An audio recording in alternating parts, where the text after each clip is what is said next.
భారతదేశానికి స్వాతంత్రం తర్వాత కూడా దేశంలో ఉన్న గోవా, డామన్, డాయు ఇంకా పోర్చుగీస్ వలస పాలనలో ఉన్నాయి. శాంతియుత చర్చల ద్వారా ఈ ప్రాంతాలు భారత్లో విలీనం కావాలని భారత్ కోరింది. కానీ పోర్చుగీస్ నిరాకరించింది. చర్చలు విఫలం కావడంతో 1961 డిసెంబర్లో భారత ప్రభుత్వం సైనిక చర్యలకు ఆమోదం తెలిపింది. ఆ కోడ్ పేరే ఆపరేషన్ విజయ్. ఈ ఆపరేషన్లో భారత సైన్యం, నౌకాదళం, వాయుసేన ఏకమై కదిలాయి.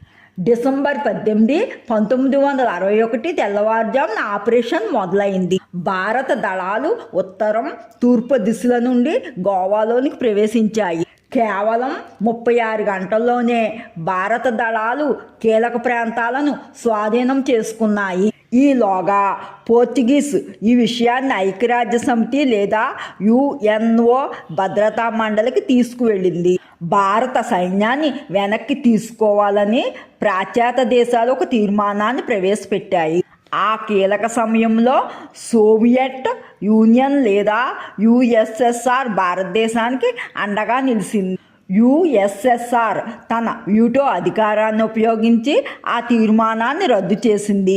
దీనివల్ల అంతర్జాతీయంగా మనపై ఒత్తిడి తగ్గిపోయింది. డిసెంబర్ 19, 1961 సాయంత్రం పోర్చుగీస్ గవర్నర్ జనరల్ భారత దళాల ముందు లొంగిపోయారు.